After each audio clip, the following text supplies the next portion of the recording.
Hello,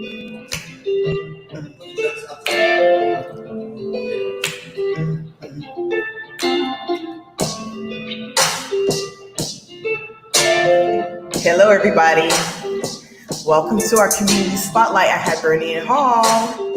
This is our fifth episode web series, and we have a really special guest today, Victoria Awkward of VLA Dance. She'll be speaking with us. So as you guys are hearing the vibe, I'm in the vibe today because it's been raining. This is FKJ and Mace Ego with Tadao. So just wanted to play a little vibes with you. Yes.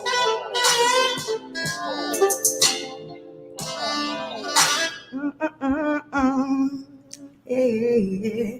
All right, everybody. Welcome. I am Olawumi. I am the director of Hibernian Hall and your moderator today. So thank you for coming on to another weekly conversation with our love creatives and our cultural bearers and our artists here in the community. So again, like I said, our featured guest today is Victoria Awkward. And this is it. Yeah. So basically, I want to give a little introduction of this wonderful young lady who's going to be joining us today. And basically, Victoria focuses on dance, visual artists, and empowerment.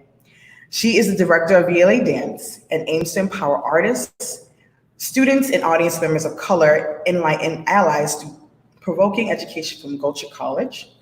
She danced for the Gulcher Repertory Dance Ensemble and performed in works by artists including Sidre Bell, Christian Vaughn Howard, Rowan Korish, sorry, I'm butchering these names, and Ellen Samornu, and along with many important others in her life.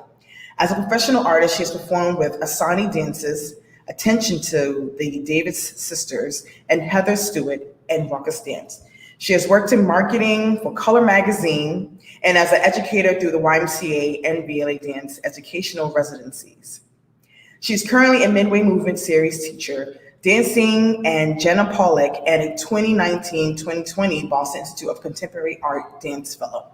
So please, further ado, let's welcome Victoria Awkward. Welcome, my dear. Thank you. Glad to be here. Yes, we're so glad to have you. I know I probably butchered some names, but yes, take it away. You can go ahead and just do your formal introduction and let all our supporters know who you are and how you're affiliated with Hibernian Hall. Yeah. So my name is Victoria Awkward. As you mentioned, I direct VLA Dance, which is a new dance company, and we've just started a partnership with Hibernian Hall, where if we didn't have COVID, we would be rehearsing and we would be rehearsing at Hibernian Hall. We also have a really great summer program coming up. And along with my own dance company that I run, I'm also a freelance artist, and I work with some of the people that you mentioned before. Yeah. Awesome. Thank you. And yes, and this is a great pleasure to have Victoria joining us because she does so many great things and she's really good with others. She has wear other hats as well, not just a professional artist, a dancer. She does a lot of graphics and marketing. And so she really takes her craft seriously. So if you guys are ever looking and interested to be working with this wonderful individual, please look out for her. And thank you. So yes, along with that, our summer movement series is a big project that we are working together, and I'm so delighted to be working with her. And it starts next week on Monday. Yeah. I actually, this might be a good time. We'll give another plug later on before we end this interview, but we could tell a lot more of how this resonates with you and the company and being able to do this work. And, especially through COVID-19, this is what we're doing now, virtual conversation. So yeah. Yeah, you can tell us a little more about how the program would how it would work. Yeah. So the Summer Online Movement Series is going to be a 6-week program, Monday and Wednesdays. It'll all be virtual, so it'll all be on Zoom. As Lila mentioned, that's the way that things are happening now. But the idea is to really give our community an outlet for physical movement, because me and the BLA dance team just believe that dancing and working out really helps people to feel grounded and happy. And this has been a really complex and layered time. Mm-hmm. So yeah, we're just really looking forward to creating an opportunity for people to get into some good workouts, definitely sweating, but also just feel joy and kind of community, even through a virtual connection. So we're really looking forward to it, and thankful to Hibernian Hall and Madison Park Development for helping to fund it so that it can be free. Yes. And it's a way of us basically giving back and supporting the artists that are putting the work out for folks to feel rejuvenated and connected. Mm-hmm. So thank you for that. And this also segues into like, so I know like you wear a lot of hats, but what art do you most identify with? Yeah, so I see myself as a dance artist the most. I definitely, when I was in college, I studied dance and photography, and both of those things run really parallel to each other. But right now, I have been focusing a lot on dance, especially trying to make my dance company more sustainable, having more shows, more programming. Mm-hmm. Awesome. And I mean, what does that look like? I mean, being the artist that you are, the dancer, and making moves, like where do you get your inspiration? Like how do you come up with these routines and, you know, make yourself relevant? Yeah. I think there's two ways. The first way is a lot of my work comes from myself, from my own lived experiences. Mm-hmm. So, for example, we have a show coming up that will happen within the process of September through next July. And it looks at what it means to be a Black dancer in a predominantly white career field. So a lot of the work I make is situated in things that I've experienced. But it's also really like pushed forward by the people I work with. And we definitely like bring our own stories together and really make dance pieces and dance work and programs that are directly based off of our own personal life experiences. Awesome. I mean, that's interesting because, like, you know, I'm not obviously I do my own freestyle dancing, but to get into the light of actually choreography and just learning how to move your body to certain dance movements and knowing when to, especially when you're working with other people, I find it so fascinating. Like, how do you read each other's bodies? Like, how do you actually get the correlation of the movements? Like, I always wonder about that because I'm just like off with that. I'm like, you know what? I'm just gonna make my own dance and just hopefully catch on with the beat. But well, yeah, I mean, I think a lot of it is natural. You know, like we all have our own rhythms and things that we do from growing up. But there's also a lot of training involved. Most of the people I work with studied dance in college and have been studying dance for their whole lives. So we've been training in the specific form that I do is called contemporary dance. So we've been training in ballet and modern and jazz, and all of that informs what we do now. So it's a lot of training to make sure we're physically fit because you can't just go on stage and be like, oh, wait, I can't actually kick my leg. So we have to train. There's a lot of preparation. So we count music often to make sure that we're all in sync together. But the more we spend time together, the more we kind of look like a cohesive group. Okay, awesome. And yeah, with that, it's like, what would be a example of a warm up that maybe something I could do? Yeah. Dance. Like, can you show us like a nice example? Well, I don't have a show right now, but you can come to the summer program, everyone who's listening, and you can do it. But I like that. But a lot of our warming up is actually things that are, you know, people do in their non-dance related things. So things that are like yoga or Pilates or a form called gyro. So really like activities that are not necessarily tied to dance, but help us to cross-train. Things like that. Yeah. And also, is there like breathing techniques? Because then, you know, that's a lot of like, for someone to be who is not in shape, or I don't know what we consider not in shape, but, you know, ways of warming up and breathing. Because we were doing as a company like some breathing techniques. So I felt like that's important for the mind and the body and the soul. So you'd be able to have energy to move. So definitely. Yeah, there's a lot of breath is a really big part of dance. Specifically, the way I choreograph is I don't really use counts, which is like normal, you know, like we're going to step on 1 and then we'll turn on 2. But I really choreograph to breath. So it's like, we're all going to do this movement on this breath, and then we're going to change when we feel we breathe out. So similar to like how yoga does that, it also happens in dance. But yeah, it also helps with your physical self to be like open to moving really rigorously. And that's what I think being like in shape is, just being able to move so that your body doesn't hurt itself. But that can look a lot of different ways for different people. Great. Thank you. You hear that, everyone? So that doesn't mean just because you have to be a certain look or certain shape of your body, that means that you're in good shape. You just got to be able to keep up. And so thank you for that, because I want folks to know that anybody can do it. And just way of movement is just one way of basically having a mentor mind of how you keep yourself grooving and just catching up with things. And yeah, so how long have you been doing this work? Yeah. I've been dancing since I was very little, but specifically VLA dance started maybe like a year and a half ago, 2 years ago. I decided to really make it working towards like a full-time operation. And it came out of some negative experiences I've had in dance where I just wasn't respected for, you know, my body type or getting paid. And I just wanted to create a dance company where people feel empowered and that there's a lot of ethical practices. And so I really spend a lot of time thinking about what I'm asking people to do, how I'm asking them, how much I can pay them, just really helping people to feel like important and that they're worth being here on this earth because they are.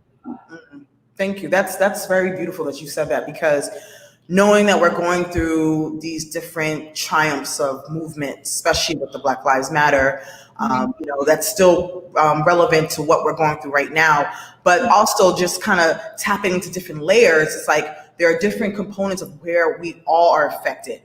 I mean, even though it's affected all of us a whole as people, but even the work that we're doing and as we're, you know, in our jobs or in certain groups or art creativity, it's like, and just for your form of art, like what would you say would be the most challenging thing right now going through this whole, you know, Black Lives Matter or just being involved in this time, especially like what would be your, you know, challenge?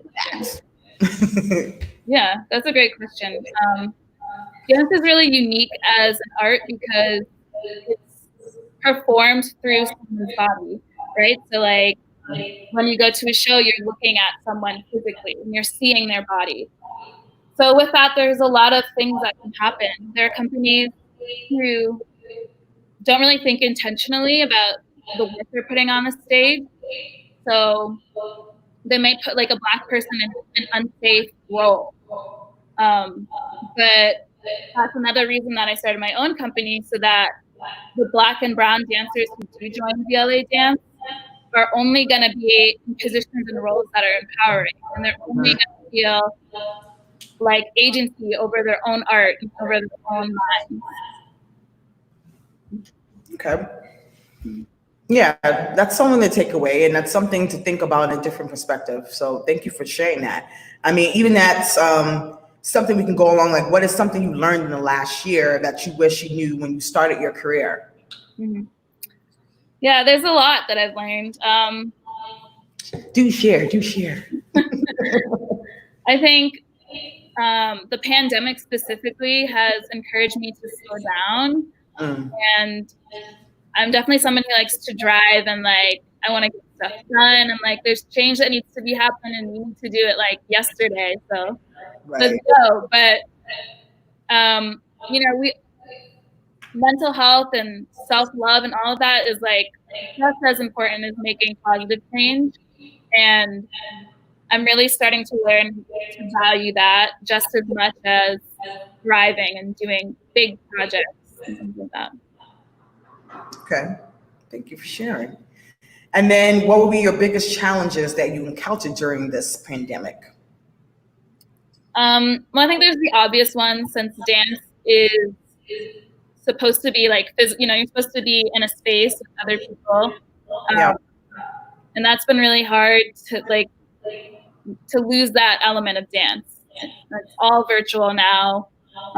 It's really disconnected in a sense, but it's something that we're working through, and I think it's just making like the dance community stronger because we have to be creative. Aside from that, I think another challenge that everyone's facing is just like remanaging our time, because I've had a lot of periods of downtime and a lot of periods of like very intense work. So just remanaging how I do things. Mm-hmm. Mm-hmm.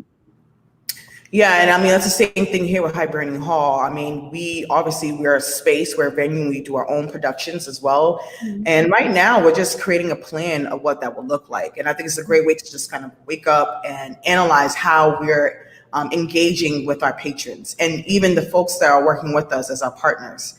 And so now we want to come up, I think same for you would be coming up with an opening plan of how, when we do gather, what does that look like? Does that mean that we're going to have 5 dancers only in one space, depending how big the room is, and making sure that folks sign a waiver saying, yes, I am okay and I'm comfortable to be working with you. Is that going to be our new normal right now? Like now we're going to be on our P's and Q's, watching everything that we do and really analyzing how we're working with people in order to, complete a final product. So I don't know how that feels with you, but that's basically where it looks like that's where we're heading. Yeah, totally. I mean, like, we can't think about shows the same way, like, Mm-hmm. Who knows when we can have like 200 people coming to the show sitting next to each other. That may not happen for like a year or, a year and a half from now. So really having to rethink like what it means to present dance without having large audiences, or like maybe it'll be smaller gatherings and we'll really focus on connecting with the audience members that do come. Things just like rethinking everything, kind of. I agree. I mean, there has to be ways of, and you know what? It's also a blessing in disguise because, thankfully we have this media that we're using, whatever platform, and then we're able to actually connect people faster because now that we're all at home, it's like we can be able to do works off of our virtual platforms. Like Zoom has been there for a while, but now that the fact has happened, everybody's on Zoom. Mm-hmm. So now it's like, okay, this is the next step. So now we're looking at, even though we want to do things physically in the space, but we also have a plan B or alternative mechanism to use for our programming. And I'm hoping that these platforms that we're using will be able to carry on with us to help expand our audiences for folks who are not able to be at the space due to whatever their reasons are. Yeah, I'm glad you said that. I'm actually gonna choreograph a piece for a company that's in Missouri and in February, and we're choosing to do it virtually, so I don't have to fly there. So there's a lot of like positivity around learning to use technology differently that I think should continue on beyond the pandemic.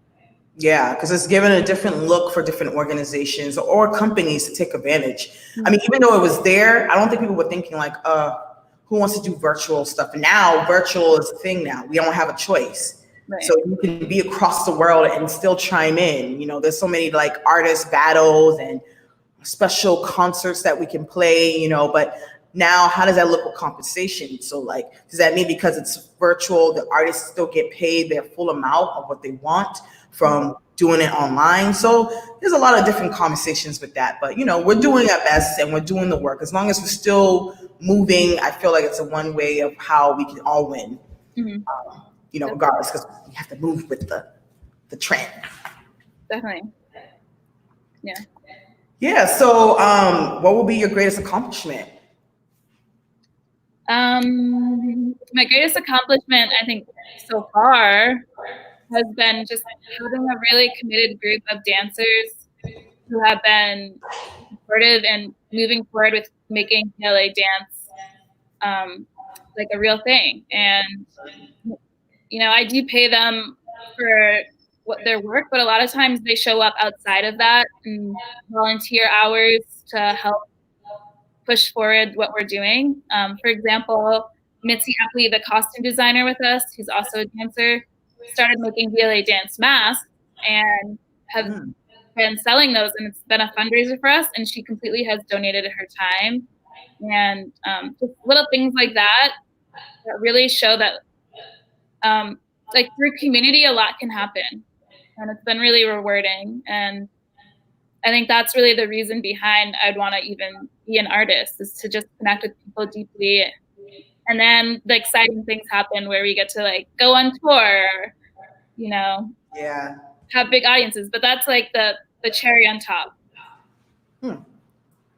That's pretty cool, because like, I mean, even though working for organization, we still have a way of being that voice, that face for our platforms. And I think it's great that we're still working and putting things out there, and then having loyal people that are part of your team to help you be greater. And I feel like that's really, really important. And you're a prime example of that, because without your team and you yourself, you wouldn't be able to really strive. I mean, you are, but it helps you become more successful and helps take that burden off your shoulders. So, I mean, that's cool. And that is a great accomplishment, because that's one thing that we all want. And you never know from 5 years from now where you'll be at. And, you know, we can go back and look at this interview and be like, yeah, Victoria, I had a pleasure to talk to Victoria. And, you know, you're famous and everything. Like, listen, you know, don't change for nobody. We got you. And, you know, that's like a great feeling. So thank you for that. Yeah. So this is also a great way for you to start talking about what you're working on right now, and, you know, plug in whoever you want to plug in that's making you great. Yes. Take that, make this your platform. Yes. So I just got offered a residency that has yet to be announced, so I can't share yet, but I'm really excited because it's long term. So I'm going to use that opportunity to really dig into dance research. So we're going to be reading a lot of text, like books by bell hooks, and then connecting that to dance. And then there'll be a show. And I'm also going to have an opportunity to have a composer join us, which is going to be really awesome. Awesome. So the dancers are people who've been working with VLA dance: Missy Epley, Michaela Kelly, Tabitha Haney Reeves, Kiara Lockett, Sarah Pacheco. And then we have 2 new artists who are the musicians that are going to be joining us, Aaron and Capella, which is going to be really awesome. Nice. Yeah, you sure are busy. Shout out to the team. Hello. And I guess it segues right into like, who should we be paying attention to? So you got all these great projects coming up, but is there any significant like things you want us to be watching and learning from you or out there? Yeah, I mean, I think the biggest thing coming up is the Summer Online Movement Series. I hope people really attend, and that's also been like a really big accomplishment to work with places like Hibernian Hall, which I feel Hibernian Hall really has like a similar mission to what I want to do, and it's just doing it differently. So I hope to keep working with Hibernian Hall, but also places like Hibernian Hall that are like consistently giving opportunities in Boston that are needed and not really seen other places. But yeah, so the summer program I think it's gonna be really fun. Definitely gonna get in shape, whatever that means to you. There's gonna be classes. There'll be dance classes for people who want to take dance, and there's a youth program. So the youth, we're gonna focus on dance history, and then we'll make a dance film together. So it's gonna be educational, and there'll be some dancing. So it's a good summer like mix going on. Yes, thank you. Yes, and it's open to the public. We have opened it to our residents of Madison Park Development, and for folks who live in the heart of Nubian Square. So it's online. If you go on our Hibernian Hall page, if you go on VLAdance.com, you can see the links there. You can see the whole itinerary of what's going on. So if you guys are interested and you've been bored, cooped in quarantine for all this while, check us out. And I think this is a great way to just relax yourself, and everything we've been talking about earlier. This is one way for you to learn some techniques from our wonderful instructor here, and along with her team. So thank you. And yes, we'll definitely continue to share all those great things on our Facebook page. And if you guys are interested, if you have any questions, you know where to find us. Now let's get some more dig. So, because we're having a great conversation here. So like, what would be 3 artists that you would like to, I mean, I hate to say compare to what you do, but, 3 artists that are inspirational to the work and help you become that great person that you are. I think one of my favorite dance artists who I try to emulate a lot of what he does is Kyle Abraham. Mm-hmm. He has a company called Abraham in Motion, which is based out of New York, but it's just really beautiful. It's contemporary dance, but he is inspired by hip hop, so there's a lot of hip hop elements in it. And it just is like full of brown and black dancers, and it's just gorgeous to see them moving together. For people who don't really know dance, I always like reference Alvin Ailey because it's the most known company, and I'm like, that's kind of what we do, although it's not really, but it's a similar type of dancing. But within Boston, there's like a lot of artists in Boston that inspire me. One person that I work with directly is Jenna Pollock. She is a choreographer and a teacher and a dancer, and she's doing some great things in Boston as well. I'm also inspired by Jenny Oliver, who runs her own company. She teaches Curtin. She does a lot of great things in Boston, and actually has her own summer program coming up this Monday. And there's a lot of great pockets of art in Boston that I'm excited to see keep coming up, and like we're just showing that Boston has a lot to offer. Yes, we need that. Thank you. We do need that. I feel like the arts in Boston is very unique because there's a lot of curators, organizers that's been doing the work for so long, and it's really hard to find a way to recognize them and identify them. So a lot of us out here are in our clothes, but we're doing the work. I see you guys. I see you. Even if you're not acknowledged, we see you. Definitely. And this is also a great way for you to get work, or anybody that's watching this platform who are looking for artists. She's definitely that go-to person. I would say, always reach out to Victoria or anybody else that's on our platform. So, I mean, that's basically what the work of Hibernian Hall. We are here to help emerging artists get what they need, and then also let the world share and then connect with them if they need to. So I appreciate you working with it, because like you said before, when we first met through email, your proposal and everything was very straightforward, and I love that. It just is like, this is what I want to do, this is how I'm going to do it, and this is how much I got, and voila. And I feel like that's the one way of folks to really understand how this work. How this works. So, hey, kudos to you. Thank you. I think that's a good point too, though, is like, I think people all have like a lot of beautiful ideas, and the spaces of Hibernian Hall who want to show those ideas, but like, you're not going to know if that they're there if people don't just ask. So I hope if anyone's watching this, if you have an idea, like, just share it with somebody, share it with a trusted person, but share it with someone so that you can help it come true, for sure. Yeah, I mean, with that too, there are a lot of artist grants that are out there moving, released funds, especially the one with the city. Not blanking out, the racial justice, reimagining the racial justice. I'm always putting that plug because that one's due July 8th. So we definitely want to jump on that.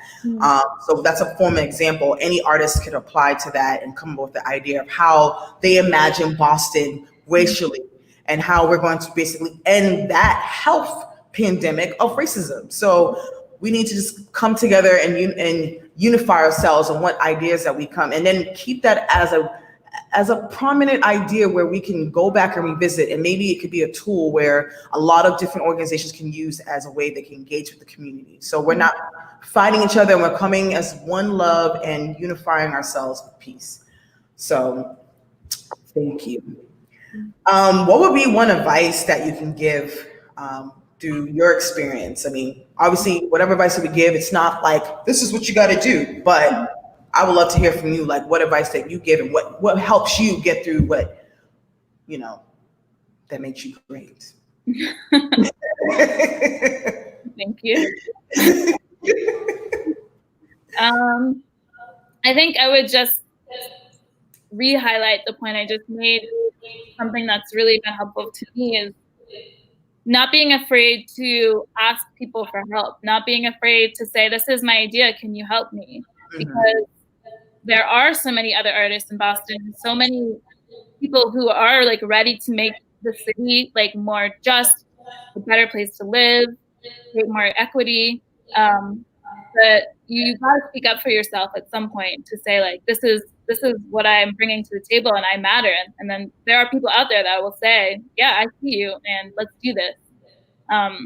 That's been something that I have taken from people who are my role models, like my mother specifically, my former boss, Josefina Bonilla, who used to run Color Magazine, which is based out of Boston. Just asking for what you need it's a really powerful tool. But I'd say another piece of advice is something that I kind of mentioned before too, but it's okay to go slow. Yeah. It's okay to go fast. Sometimes people will say, you're moving fast, like you're young, can you do that? It's like, well, I'm doing it. So yeah. So don't listen to that, but also like it's okay to pace yourself and say 5 years from now I want to do X, Y, and Z. I just have to take that in because that's so true. I mean, even for me, I'll put me as an example. I mean, it takes a while to learn where your level is. And build that confidence. And I feel like this is a great way to talk about like how women in general and a woman of color has a way of trying to make themselves be that leader, and then, everybody's a diva. Everybody got things going on, but it's just how you implement that and then how it resonates with people to listen to you. So that's a great advice. Thank you. And, I hope everybody else can take that as well, because it's a lot. Sometimes it's hard to ask for help because you feel like you've got it all. You can do everything by yourself.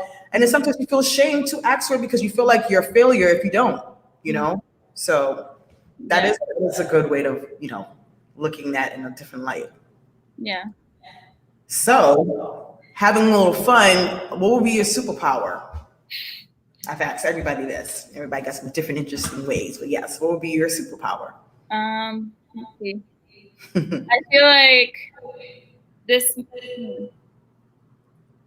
may not be the most healthiest superpower, but I would like to not have to sleep, because then I could just do what I needed to do and keep going. But a more healthy superpower, probably like control over the weather. I do a lot of gardening, and it would be nice if I could like know what was happening so that I could plan my garden. And so what are you gardening? Yeah, because we got a lot of folks who are green thumbs. Yeah. What you got in the garden, girl?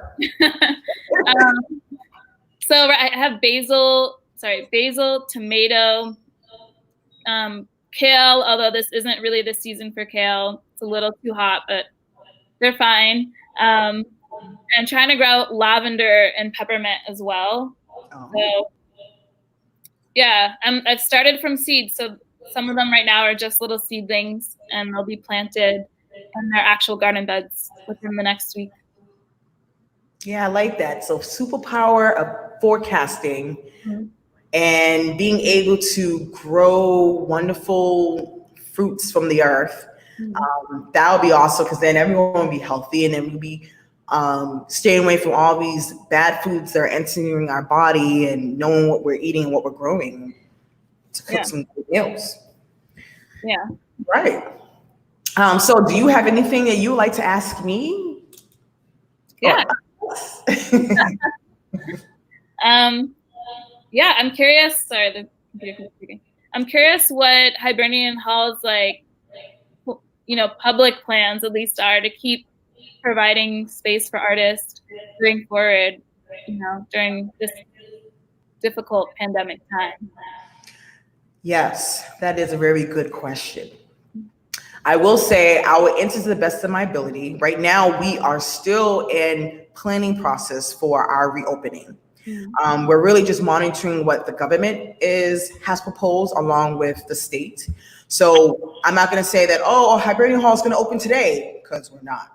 Because right now we want to make sure, just like you and I, that we have all the proper products, PPE products, and having signage and, just rules of what it will look like.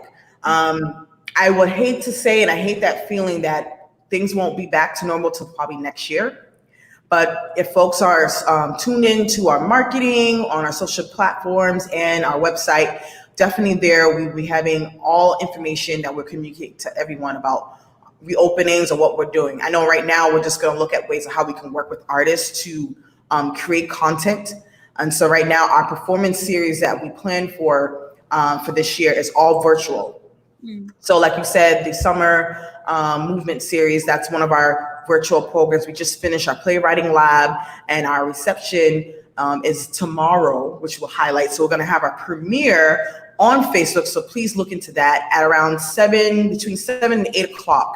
We will be basically debuting the playwright's short story.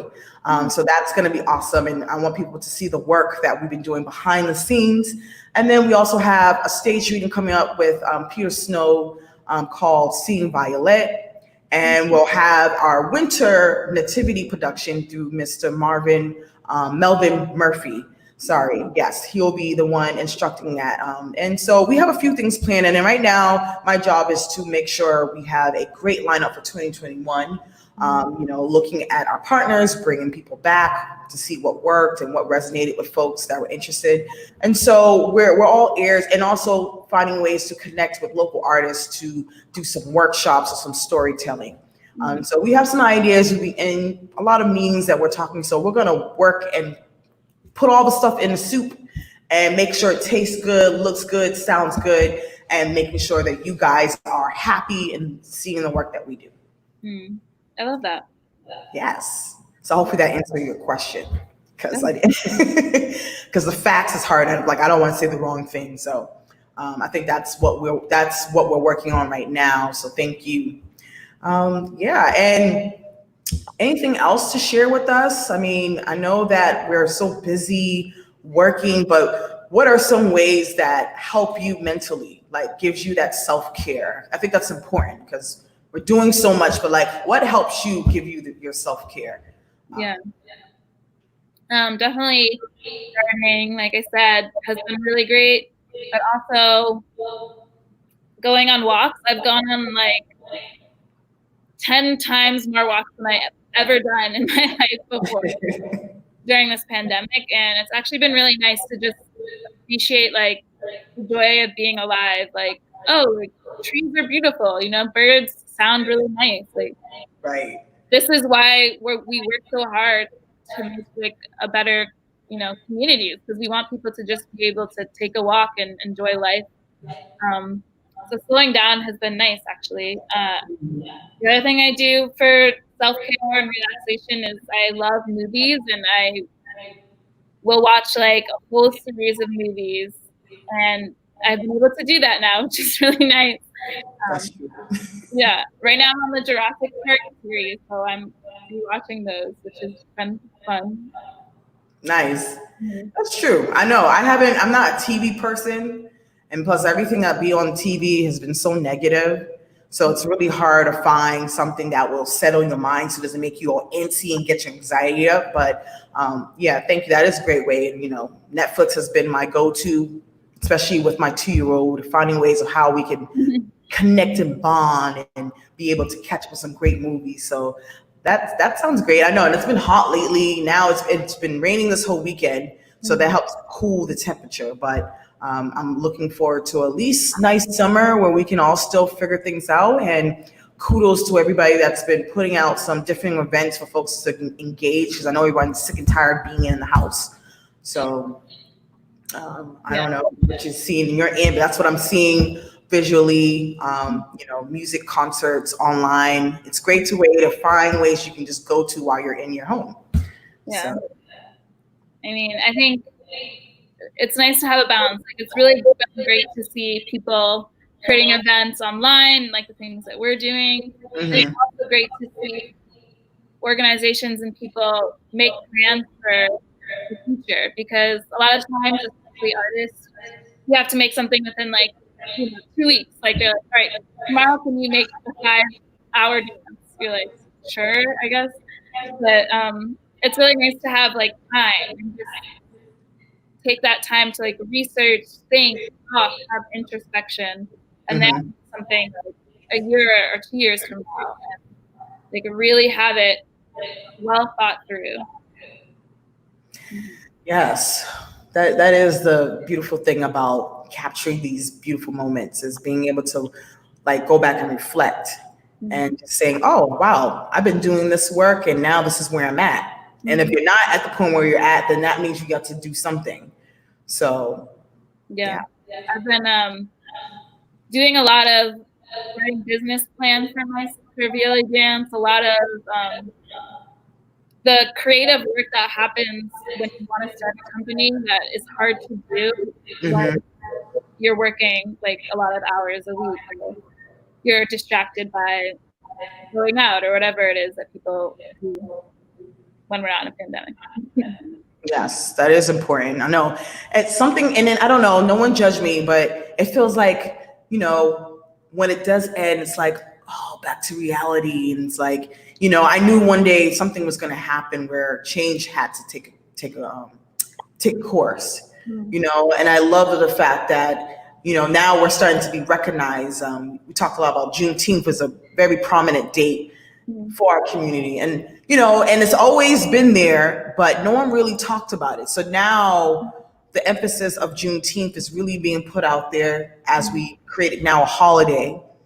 And now that this is going to be like our thing, and then soon we'll probably see in the stores Juneteenth plates, napkins, balloons. I mean, it's a time, we deserve it, and it's a way of how we can show celebration. And you know, we can take that with all the work that we're doing. I mean, I don't know how you feel about that, but yeah, I mean, I think a lot of people are feeling this time is really draining, and like because there's been a lot of political unrest. And an artist in the city, Marissa Molina, he mentioned this metaphor of when a tree falls down, their branch or some like a root may become the new trunk of the tree. So even though it seems that the tree has lost its life because it doesn't look the same, like there's a new part that's growing. And so I've heard a lot of people talking about like, it feels like the world's ending, and I'm like, it's not ending. Like we're just shifting to create a new growth, to create something that supports people better. And like one of those things is starting to recognize holidays like Juneteenth that have for a long time, been a space of celebrating freedom. And some people didn't have that off a lot of people didn't have that off from their companies, and it's great that we can celebrate that. Yes, indeed, because you know everything, the topics now are these monuments that are around our city and around the world. It's like, does it mean that they have to go? Should we destroy them, or should they stay there as a recognition? I mean, it's been there for years, so we do recognize it. So now it's time for change, to say, hey, we don't want to continue to be oppressed by looking at this monument that means something. And I get it, it's part of our history. But is that history positive to where we can move forward as a people, or is it a way that we're going to still be reminded about what had happened to us? And even though we are the newer generation and we haven't really experienced that, and our ancestors has, but it's a great way for respect for them. So wherever they are watching over us, they could, you know, be happy that we have now finally taken a stand to the new world, or whatever that new world is. So yes. I wanted to say I've been admiring, and I think I said this before, your dream catchers behind you.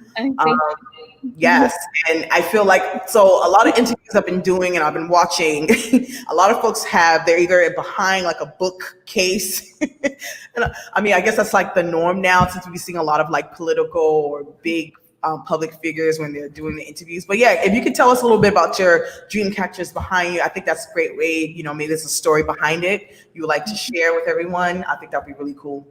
Yeah, so these dream catchers right here, I handmade some of these. So I handmade this one and this one and this one.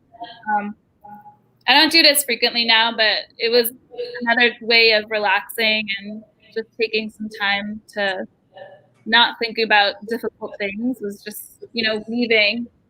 And it's really simple. It's like a simple task that you can do listening to music or watching TV. So I definitely recommend, if people have like access to yarn, weaving, because it's super easy.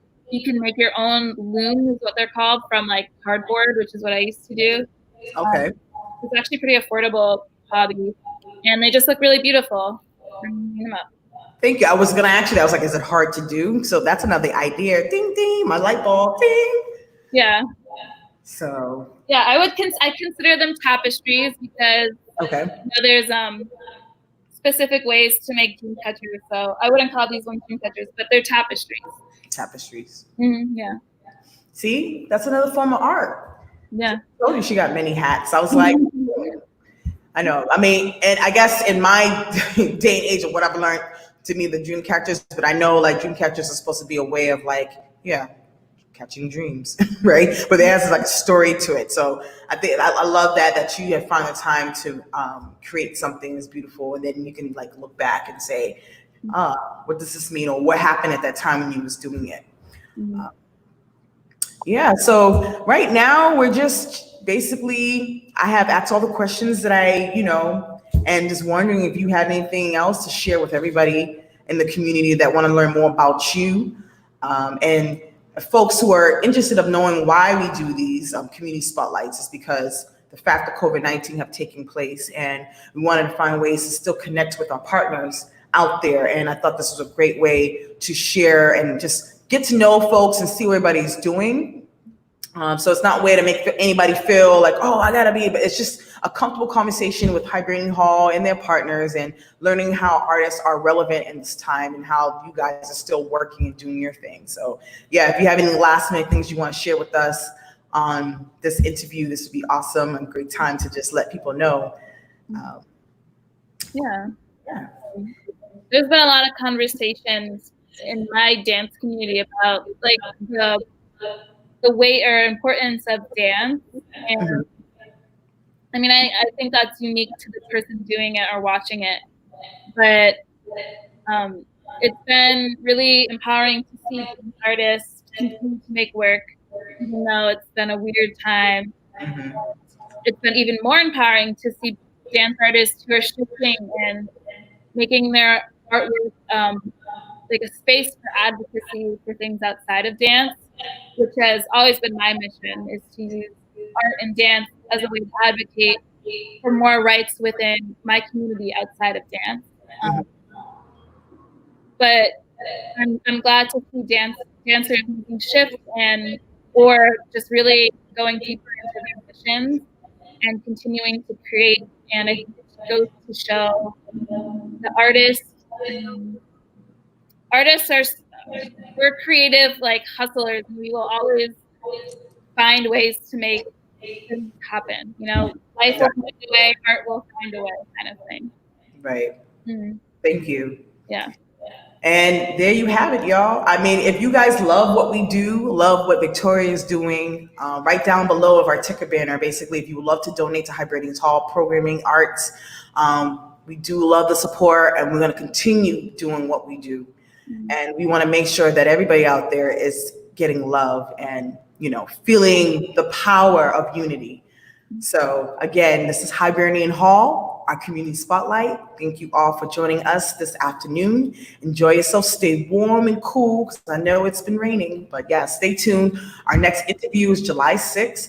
Our next guest is Marsha Pieja, and she's also another dance artist in the community. So we'll love to hear from her, because she does a lot of work as well. And so stay tuned to next week. Thank you to Pia, and stay cool.